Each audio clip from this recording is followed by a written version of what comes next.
Hare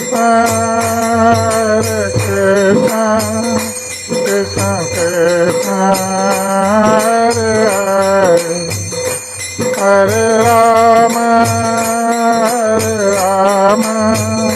Rama Rama Rama, Hare Hare। आज हम श्रीमद् भागवत षष्ठ स्कंद 5वां अध्याय श्लोक नंबर 42 पाठ कर रहे हैं। इस अध्याय का नाम प्रजापति दक्ष द्वारा नारद मुनि को शाप।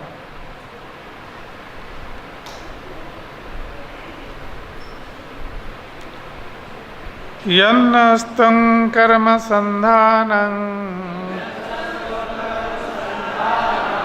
साधुनं गृहमेधिनं कृतवानसि दुर्मर्षं विप्रियं तवमर्षितं। यत् जो न हमारे लिए तुम कर्म संधानम जो वैदिक आदेशों के अनुसार सकाम कर्मकांडों का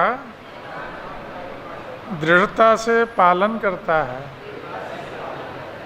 साधुनम जो ईमानदार है, क्योंकि हम उच्च सामाजिक स्तर तथा शारीरिक सुविधाओं की ईमानदारी पूर्वक खोज करते हैं। गृहमेधिनम यद्यपि पत्नी तथा बच्चों के साथ रह रहे, कृतवान असि उत्पन्न किया, दुर्मर्षम असह्य, विप्रियम गलत, तव तुम्हारा, मर्षितम क्षमा किया हुआ। इस श्लोक का अनुवाद और तात्पर्य श्रील प्रभुपाद के द्वारा। आप लोग थोड़ा आगे चले आइए, बीच में जो पीछे आते हैं बैठे, आप लोग भी आ जाइए।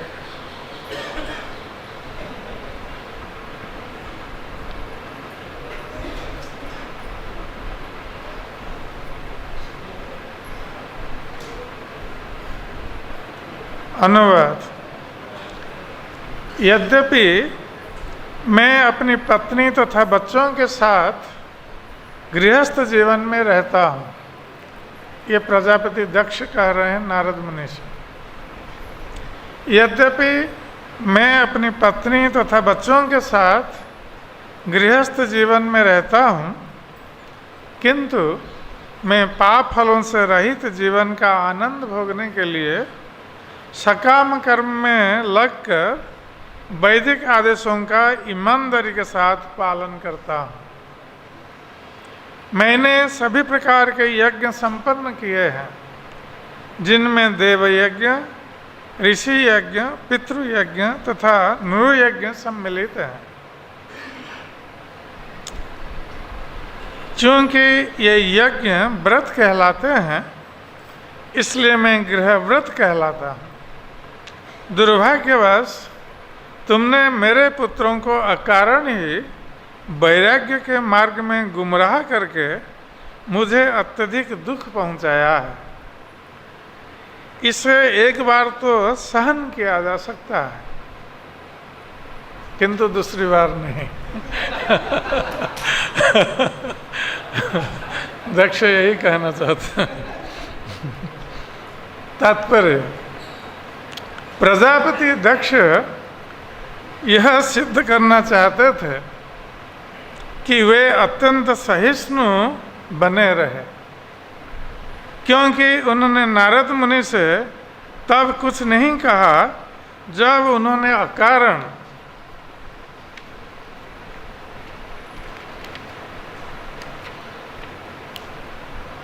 अकारण ही उनके 10,000 अबोध पुत्रों को वैराग्य मार्ग अपनाने के लिए फुसला लिया था।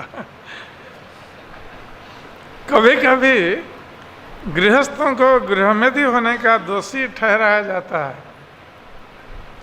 क्योंकि गृहमेधी बिना आध्यात्मिक उन्नति के पारिवारिक जीवन से तुष्ट रहते हैं, किंतु गृहस्थ तो इससे भिन्न होते हैं, क्योंकि वे अपनी पत्नियों तथा बच्चों के साथ गृहस्थ जीवन तो बिताते हैं, किंतु आध्यात्मिक उन्नति के लिए उत्सुक रहते हैं।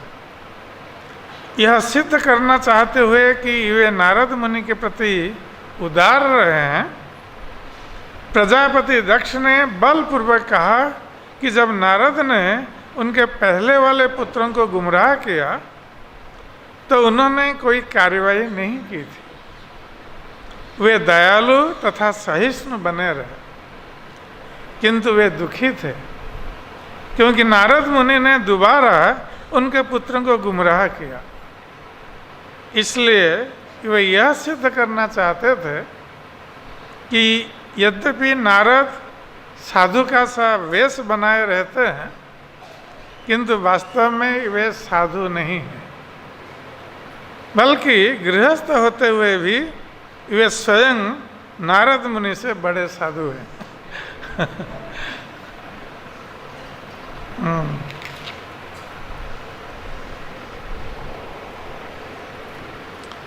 ओम ज्ञानतिमिरन्धस्य ज्ञानाञ्जनशलाकया चक्षुरुन्मिलितं येन तस्मै श्रीगुरवे नमः।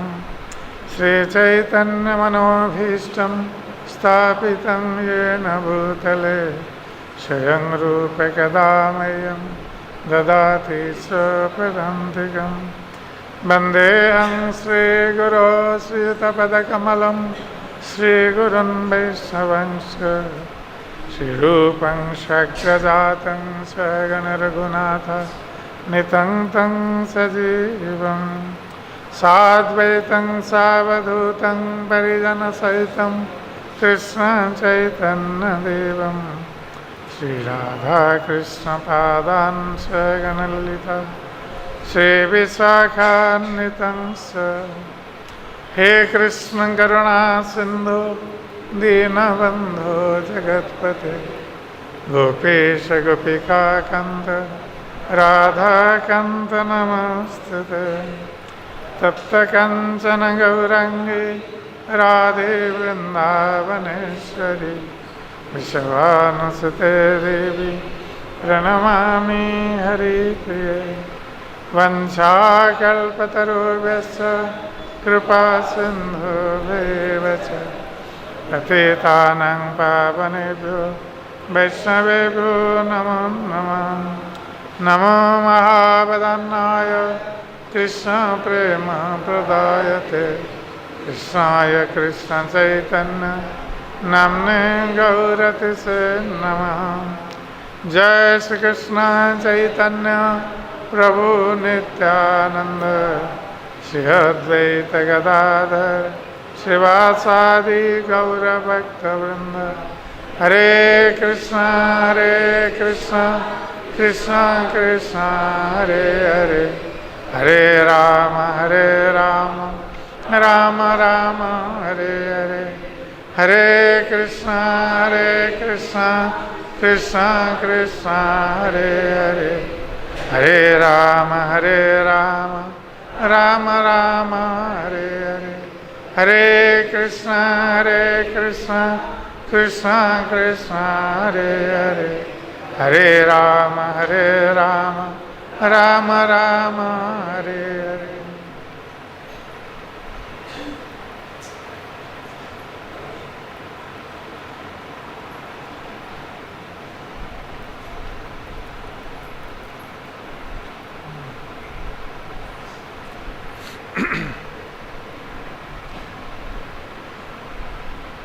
यन्नस्तं कर्मसन्धानं साधुनं गृहमेधिनं कृतवानसि दुर्मर्शं विप्रियं तवमर्शितम्। तो श्रीमद् भागवत के श्लोक में प्रजापति दक्ष नारद मुनि को श्राप प्रदान करने से पहले श्राप देने की भूमिका प्रस्तुत कर रहा है। क्योंकि भौतिक संसार में कोई भी व्यक्ति कुछ भी कार्य करता हो, उसके पीछे वो अपना तर्क रखता है और उस तर्क के आधार पर वो सोचता है कि वो जो कर रहा है वो ठीक ही कर रहा है। और यही कारण है कि जैसे कोई व्यक्ति चोरी कर रहा है, यद्यपि शास्त्र की दृष्टि से या समाज की दृष्टि से चोरी करना पाप माना गया है, किंतु जो चोर चोरी करता है उसको पाप नहीं मानता है। वो चोरी करने के पीछे अपना तर्क रखता है, वो क्यों चोरी करता है और चोरी करना उसके लिए क्यों ठीक है, उसके लिए बहुत बड़ा तर्क रखता है। कोई किसी की हत्या कर देता है, उसके पीछे वो अपना तर्क रखता है। तो जितने प्रकार के पाप कर्म लोग करते हैं उसके पीछे कुछ न कुछ तर्क रखते हैं और उस तर्क के आधार पर सोचते हैं कि वो ठीक ही कर रहे हैं, यद्यपि वह शास्त्र की दृष्टि से ठीक नहीं है। तो यहाँ पर हम देखेंगे प्रजापति दक्ष ये भी अपना तर्क रख रहे हैं, क्योंकि वो नारद मुनि को श्राप देने जा रहे हैं, जो भगवान के परम भक्त हैं और 12 महाजनों में अन्यतम है नारद मुनि, और जो सारे संसार में भगवान के नाम गुण का प्रचार करते रहते हैं। ऐसे परम साधु महात्मा भगवान के परम शुद्ध भक्त को प्रजापति दक्ष श्राप देने जा रहे हैं। और नारद मुनि का अपराध क्या है कि नारद मुनि ने प्रजापति दक्ष के जो 10,000 पुत्र थे, जिनको हयर्स कहा जाता था,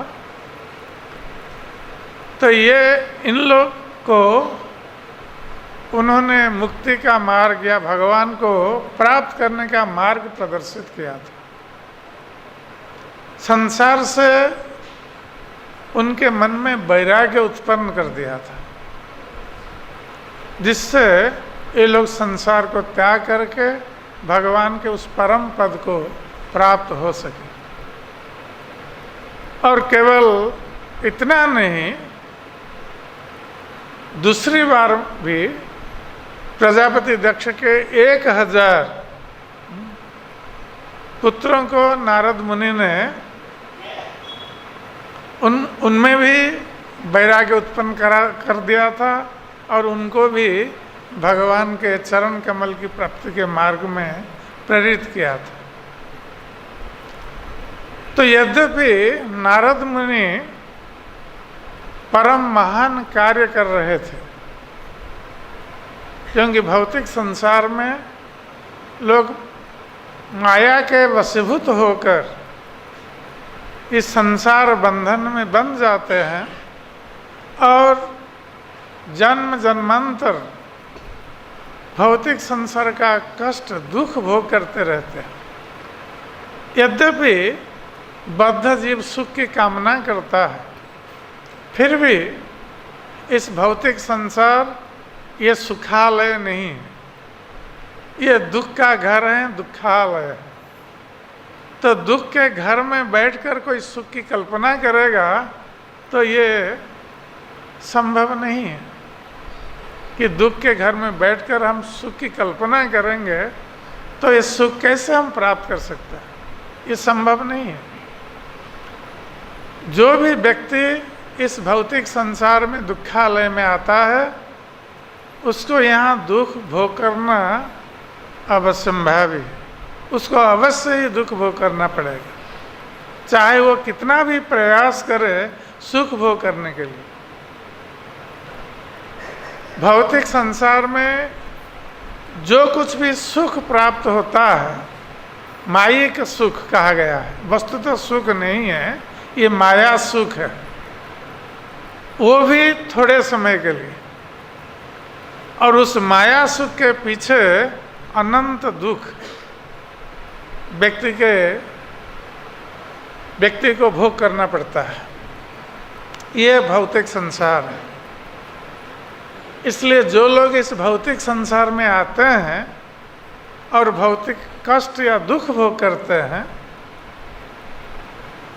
ये लोग चाहते हुए भी इस भौतिक संसार के दुखों से मुक्त नहीं हो सकते जब तक उनको इन दुखों से मुक्त होने का उपाय प्राप्त नहीं होता है।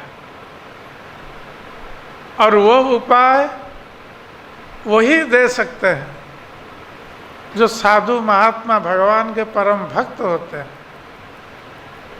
जो भगवान के चरण कमल को प्राप्त हुए हैं। ऐसे साधु महात्मा ये भौतिक संसार के बद्ध जीवों को मार्ग प्रदर्शन कर सकते हैं। और इसी कारण महात्मा जन इस भौतिक संसार में अवतरित होते हैं भगवान कृष्ण के आदेश से, संसार के बद्ध जीवों का उद्धार करने के लिए। भगवान स्वयं आते हैं और अपने भक्तों को प्रेरित करते हैं संसार में बद्ध जीवों का उद्धार के लिए। इसलिए जो भी भक्तजन इस संसार में बद्ध जीवों का उद्धार करने के लिए कष्ट सहन करते हैं और भगवान की वाणी का प्रचार करते हैं, भगवान के नाम गुण रूप आदि का प्रचार करते हैं, वस्तुतः ये संसार के लोगों के लिए महान कार्य करते हैं। वस्तुतः वही भक्तजन उदार हृदय संपन्न जो संसार के लोगों के सुख के लिए स्वयं दुख और कष्ट सहन करते हैं। जिस प्रकार प्रभुपाद जी महाराज वृंदावन में निवास कर रहे थे, जबकि वृंदावन के साधु लोग वृंदावन त्याग करके अन्यत्र नहीं जाते, ये व्रत ग्रहण करते हैं कि वृंदावन को त्याग कर और कहीं नहीं जाएंगे। किंतु जगत के कल्याण के लिए श्रील प्रभुपाद ने 70 साल की आयु में वृंदावन को त्याग दिया था और वृंदावन के जो भाव हैं, भक्ति है, वृंदावन की भक्ति, ब्रज की भक्ति, उसका प्रचार करने के लिए वो सारे विश्व में भ्रमण करते रहे, कष्ट सहन करते रहे। यही साधु का त्याग है। तो नारद मुनि जो हमारी परंपरा में महान साधु महात्मा है, जो सारे संसार में भ्रमण करते रहते हैं भगवान की वाणी का प्रचार करने के लिए, तो वे प्रजापति दक्ष के पुत्रों का उद्धार किया था नारद मुनि ने, भौतिक बंधन से, भौतिक संसार के दुखों से। क्योंकि प्रजापति दक्ष ने आदेश दिया था अपने 10,000 पुत्रों को संतान उत्पादन करने के लिए,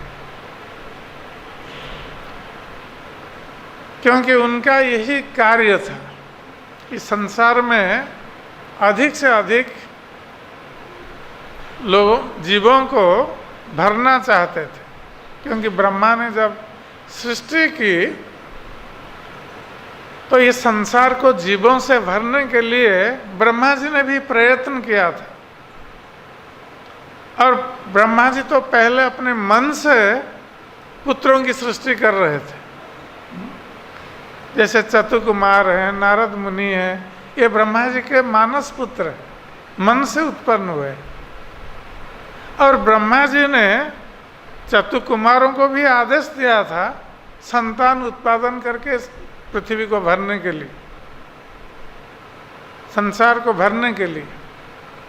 किंतु चतुकुमारों ने मना कर दिया। उन लोगों ने कहा कि हम इस झमेले में पड़ना नहीं चाहते। संतान उत्पादन करने के झमेले में पड़ना नहीं चाहते।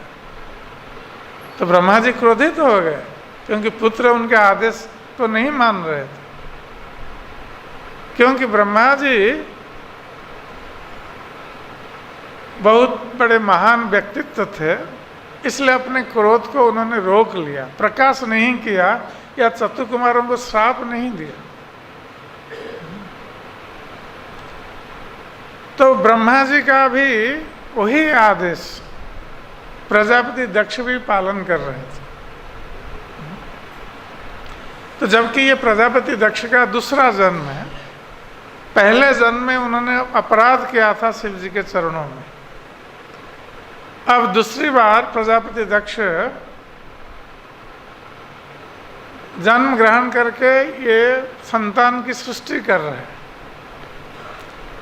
तो पहले जो 10,000 पुत्रों को उन्होंने सृष्टि की थी, उनका आदेश दिया था कि ये लोग भी संतानों की सृष्टि करें।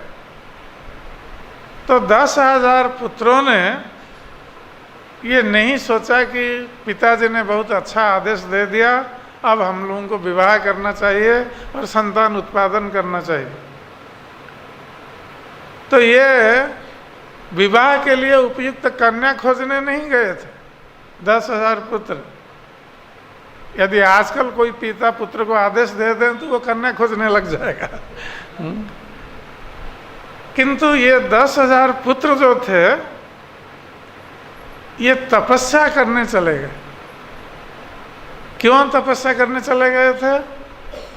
क्योंकि वो जानते थे कि तपस्या करके यदि भगवान विष्णु को संतुष्ट किया जाता है और भगवान विष्णु किस पर संतुष्ट होते हैं, तो उनकी कृपा से जो कन्या हमें प्राप्त होगी उसके साथ हम धर्म का निर्वाह कर सकें।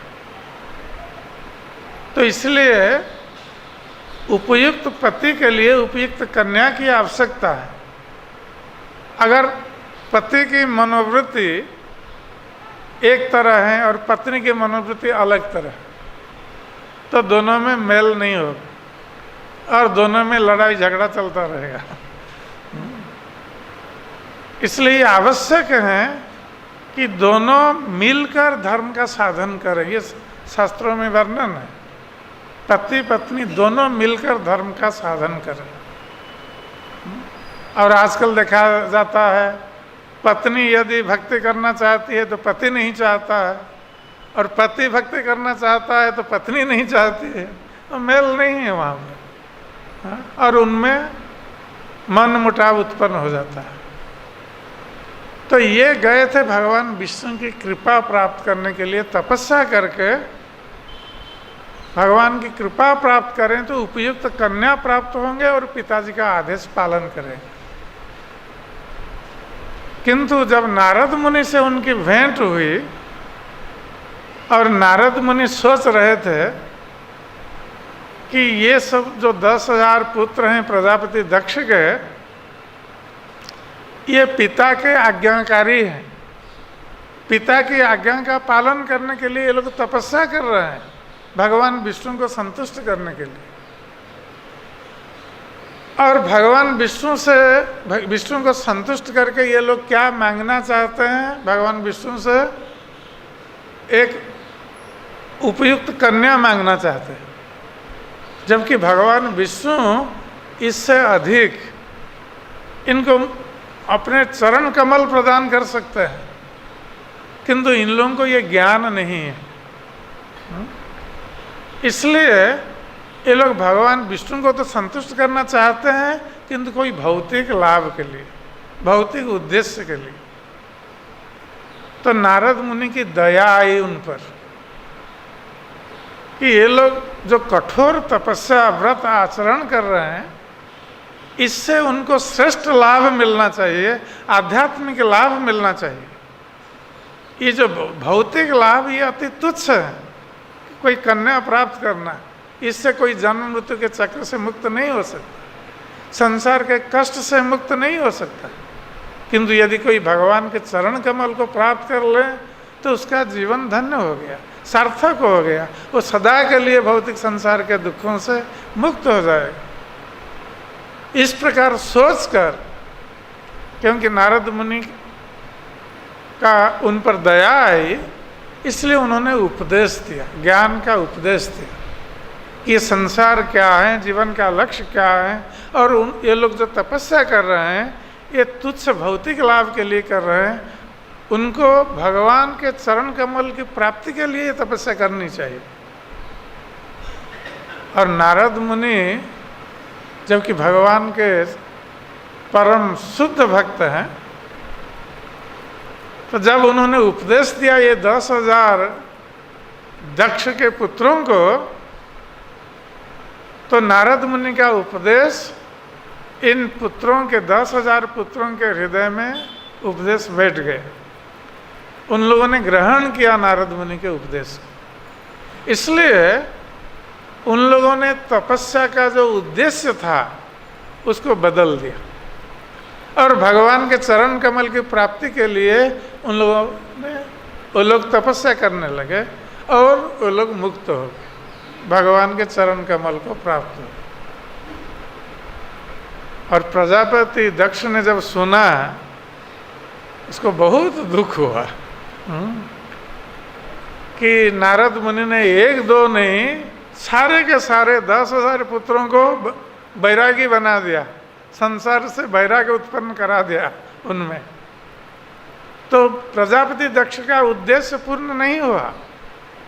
वो जो चाहता था कि पुत्रों के माध्यम से प्रजा सृष्टि करे, वो उद्देश्य पूर्ण नहीं हुआ, इसलिए उसको दुख हुआ। किंतु नारद मुनि को कुछ कह नहीं सकता था, क्योंकि सब लोग जानते हैं नारद मुनि कितनी ऊंच स्थिति पर थे। तो उसने सहन कर लिया। और दूसरी बार जब प्रजापति दक्ष ने 1,000 पुत्रों की सृष्टि की और उनको भी वही आदेश दिया प्रजा सृष्टि करने के लिए, तो ये 1,000 पुत्र भी चले गए तपस्या करने के लिए, और फिर नारद मुनि वहीं पहुंच गए और 1,000 पुत्रों को भी उपदेश देकर उनको भी संसार से उनमें वैराग्य उत्पन्न करा दिया और भगवान के चरण कमल की प्राप्ति के लिए उनको प्रेरित किया। उनकी तपस्या का उद्देश्य बदल दिया। अब नारद मुनि आए हैं प्रजापति दक्ष को समझाने के लिए, क्योंकि जब पुत्र साधु बन जाता है तो पिता माता को दुख होता है। आजकल हम देखते हैं भौतिक संसार में कोई पुत्र भक्त बन गया तो पिता माता बहुत दुखी होते हैं। क्यों दुखी होते हैं? क्योंकि उसमें उनका स्वार्थ निहित होता है। क्योंकि जो संसार है, ये संसार में हमारा जो संपर्क है, परस्पर जो संपर्क है, पिता का संतानों के साथ, पिता माता का संतानों के साथ संपर्क, पति का पत्नी के साथ या पत्नी का पति के साथ संपर्क, भाई बहनों का संपर्क, बंधु बंधु का संपर्क, ये सारे संपर्क ये स्वार्थ पर निहित है। सभी का अपना अपना स्वार्थ रहता है और जब अपना स्वार्थ की सिद्धि नहीं होती है, संपर्क टूट जाता है। जहाँ कहीं स्वार्थ में थोड़ी सी बाधा उत्पन्न हुई तो तुरंत वो संपर्क टूट जाता है। जब पिता माता का संपर्क पुत्र या कन्याओं के साथ टूट जाता है, जब उनके स्वार्थ में बाधा उत्पन्न होती है, या पुत्र का संपर्क पिता माता से टूट जाता है जब पुत्र के स्वार्थ में बाधा उत्पन्न होती है।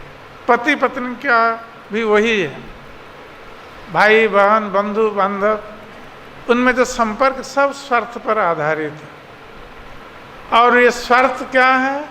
सभी चाहते हैं अपनी प्रसन्नता।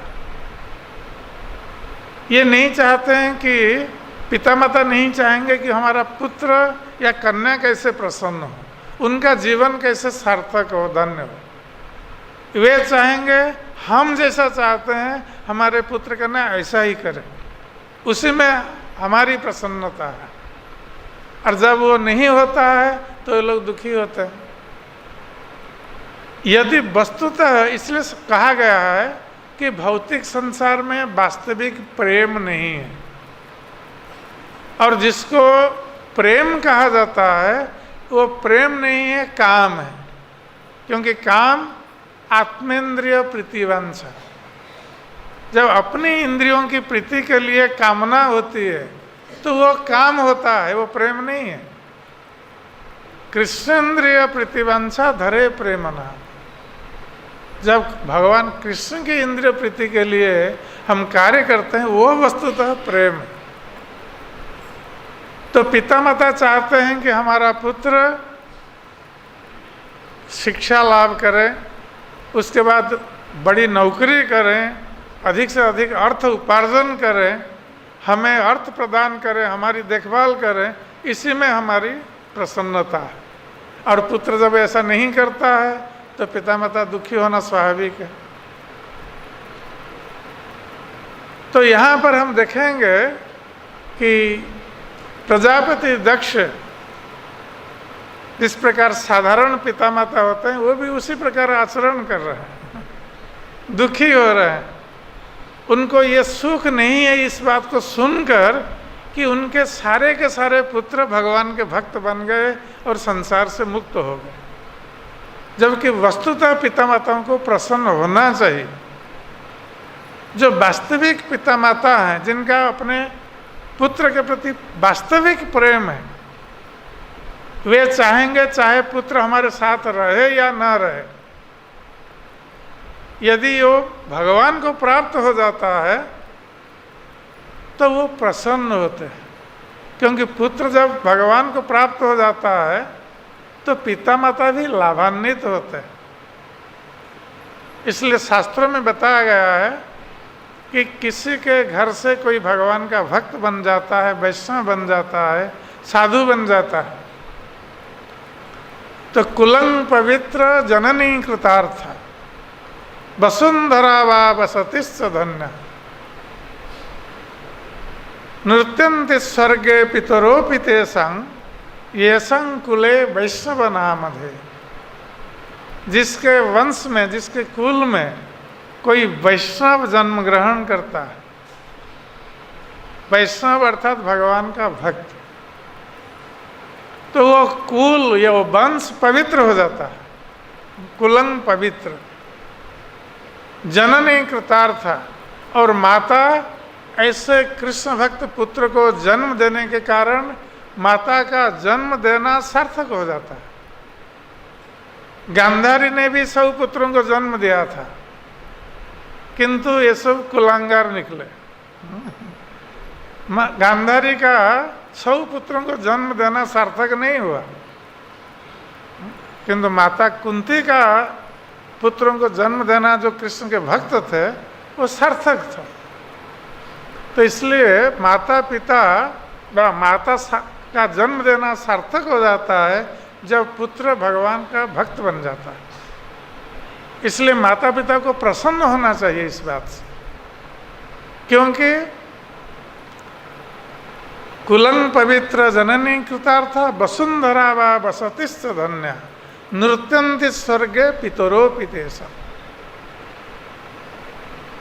क्योंकि जब किसी वंश में कोई कृष्ण भक्त पुत्र बनता है तो अपने माता पिता का तो उद्धार करता ही है। हम देखते हैं ध्रुव महाराज के क्षेत्र में, जब ध्रुव महाराज जा रहे थे वैकुंठ, उस समय सोच रहे थे कि हम तो अब वैकुंठ जा रहे हैं, किंतु मेरी माता जिसने मुझे उपदेश दिया था भगवान का भजन करने के लिए, तपस्या के द्वारा भगवान को संतुष्ट करने के लिए, उसका क्या होगा? वो तो पीछे रह गई, हम तो जा रहे हैं अकेले वैकुंठ। जब ध्रुव महाराज ने ऐसा सोचा, वैकुंठ के विमान में बैठकर ऐसा सोच रहे हैं ध्रुव महाराज, तो जो विष्णुदूत आए थे ध्रुव महाराज को वैकुंठ लेने के लिए, तो वे लोग समझ गए ध्रुव महाराज क्या सोच रहे हैं। तो उन लोगों ने ध्रुव महाराज को दिखा दिया कि ध्रुव देखो, तुम्हारे विमान के आगे और एक विमान वैकुंठ जा रहा है, और उस विमान में तुम्हारी माता बैठी है। तो ये जब कोई कृष्ण भक्त बन जाता है, वो माता पिता को उद्धार करता है, इसमें कोई संदेह नहीं। और केवल माता पिता को नहीं, ये कहा गया है कि 7 पुरुष, माता के 7 पुरुष और पिता के 7 पुरुष, जो पूर्व पुरुष हैं उनका भी उद्धार कर देता है। और यदि विवाहित हैं वो पुत्र और कृष्ण का भक्त हैं, और पत्नी यदि पतिव्रता है, तो पत्नी के 7 पुरुष भी उद्धार कर देता है।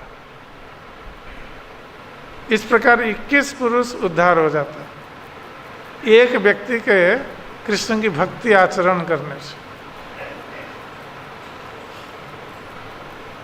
और जहाँ इस प्रकार वैष्णव जन्म लेते हैं, वो स्थान तीर्थ स्थान बन जाता है। वसुंधरा वा वसति सधन। तो इस प्रकार प्रजापति दक्ष को तो आनंदित होना चाहिए था कि नारद मुनि ने उनके 10,000 पुत्रों को वैष्णव बना दिया था, किंतु प्रजापति दक्ष दुखी हुए, आनंदित नहीं हुए। और फिर बाद में 1,000 पुत्रों को नारद मुनि ने वैष्णव बना दिया, तो अब वो बहुत दुखी होकर नारद मुनि को श्राप देना चाह रहे हैं कि इन्होंने मेरी इच्छा को पूर्ण करने वाले मेरे जो पुत्रों को इन्होंने मुझसे अलग कर दिया। हमारी जो कामना थी, मेरी कामना पूर्ण नहीं हुई, मेरे स्वार्थ में बाधा उत्पन्न हो गई। तो इसका कारण नारद मुनि है। नारद मुनि ने अपने पुत्रों को बैरागी बना दिया, इसलिए मेरे स्वार्थ में बाधा उत्पन्न हो गई।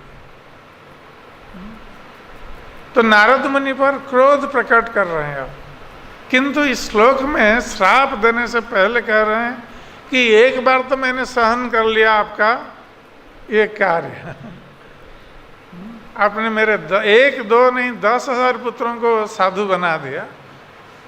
यद्यपि मुझे दुख हुआ, फिर भी हमने सहन कर लिया। तो अपनी बड़ाई बता रहे हैं कि हम कितने सहनशील हैं।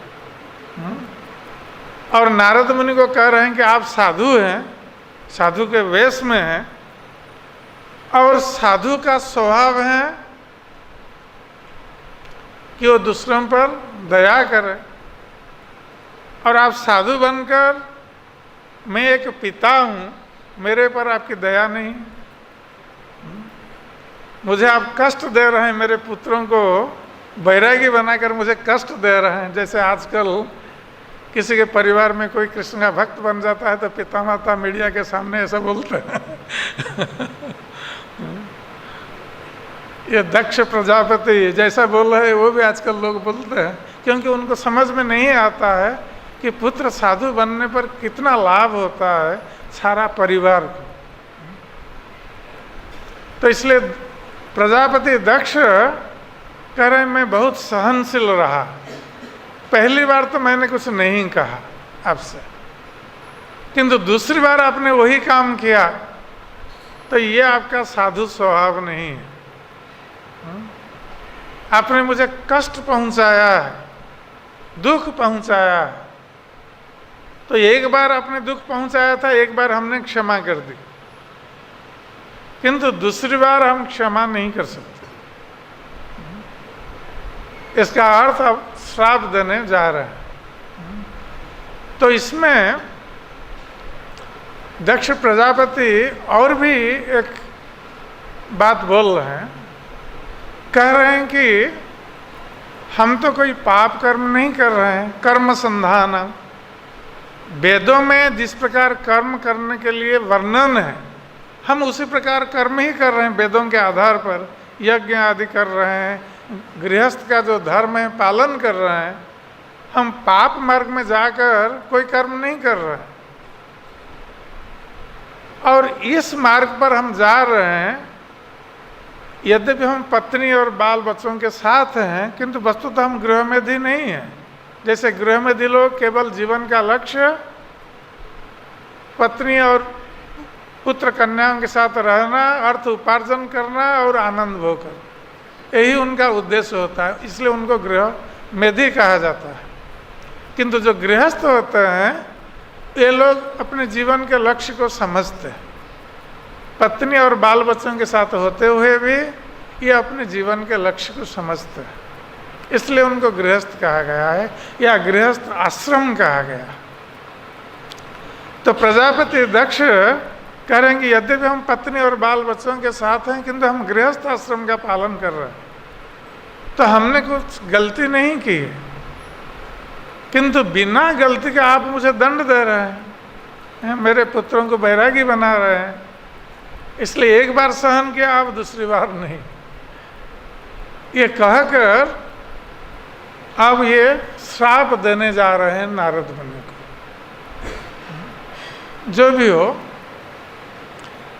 तो ये अपनी बड़ाई कर रहे हैं गृहस्थ होने के नाते, और नारद मुनि को नीचा दिखा रहे हैं कि आप साधु बनकर भी साधु का काम नहीं कर रहे हैं, असाधु का काम कर रहे हैं, हमें दुख दे रहे हैं।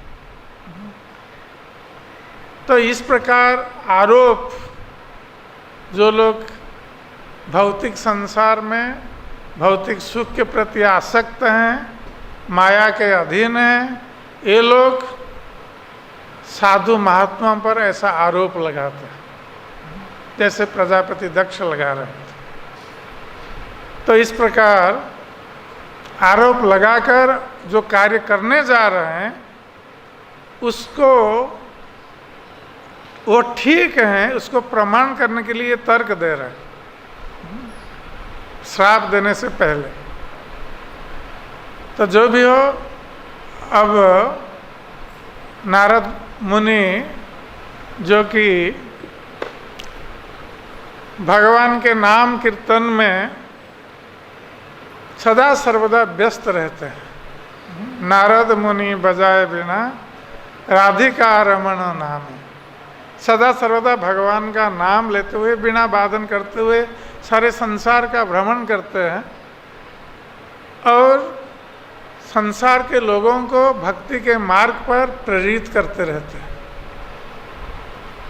तो श्री चैतन्य महाप्रभु के रूप में भगवान कृष्ण आकर उन्होंने भी वही काम किया, और विशेष रूप से कलियुग के लोगों का उद्धार करने के लिए।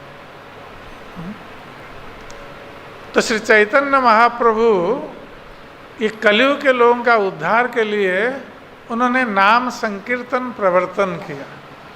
आज से जो एक सप्ताह व्यापी हरिनाम संकीर्तन सप्ताह पालन किया जा रहा है सारे विश्व में, अंतर्राष्ट्रीय श्री कृष्ण भावनामृत संघ की ओर से।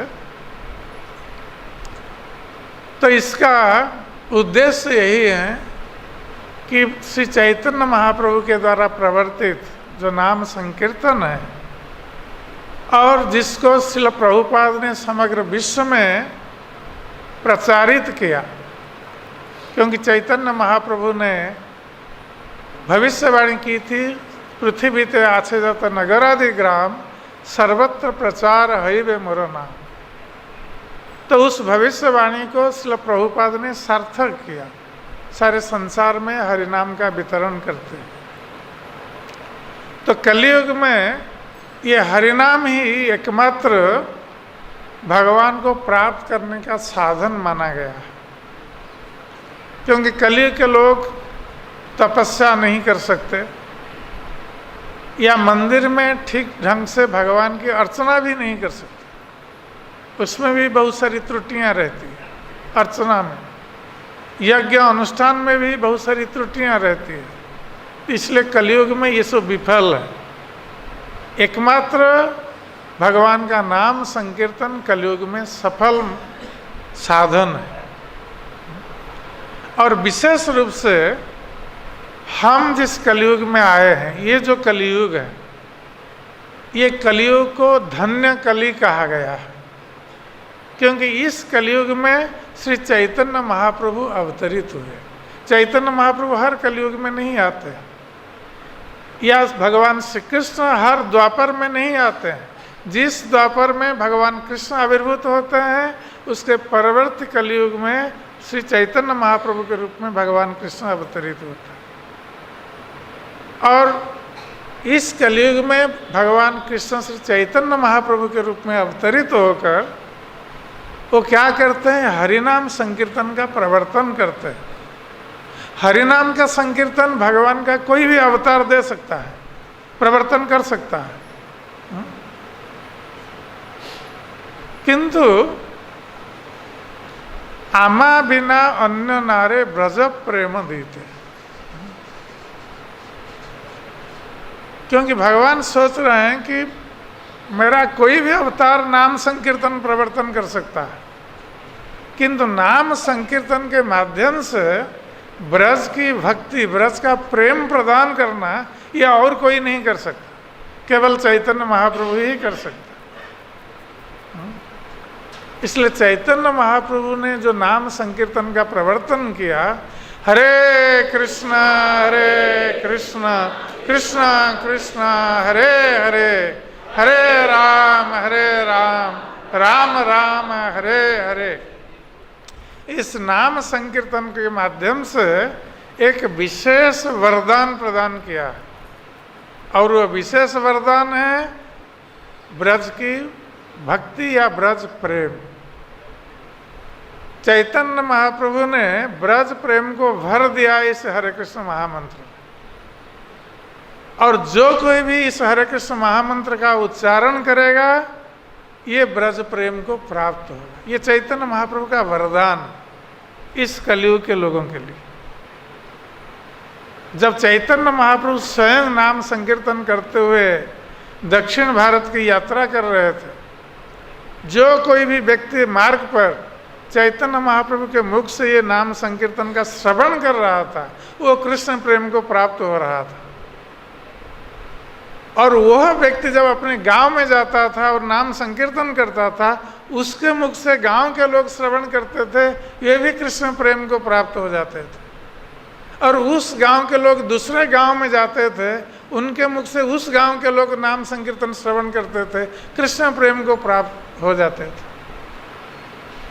इसलिए जो परंपरा से ये नाम संकीर्तन चला आ रहा है, इस नाम संकीर्तन को यदि हम स्वयं जप करेंगे और सभी के साथ मिलकर कीर्तन करेंगे, तो ये सभी के लिए लाभदायी है। हम जब जप करते हैं हरे कृष्ण महामंत्र का, वो हमारे लिए लाभदायी है, हमारा हृदय शुद्ध होता है, हम कृष्ण प्रेम को प्राप्त करेंगे। किंतु जब हम मिलकर उच्च स्वर में नाम संकीर्तन करते हैं, तो ये नाम संकीर्तन दूसरों के लिए है। तो चैतन्य महाप्रभु ने पूछा था हरिदास ठाकुर को कि कलयुग के लोग कैसे उद्धार होंगे। तो हरिदास ठाकुर ने कहा कि आपका नाम संकीर्तन आपने जो प्रवर्तन किया है, ये नाम संकीर्तन से कलयुग के लोग उद्धार हो सकते हैं। तो चैतन्य महाप्रभु ने पुनः प्रश्न किया कि ये हरिनाम संकीर्तन जो मनुष्य हैं वो लोग तो जप कर सकते हैं, कीर्तन कर सकते हैं, किंतु जो पशु पक्षी हैं, पेड़ पौधे हैं, उनका उद्धार कैसे होगा? ये भी तो जीव है।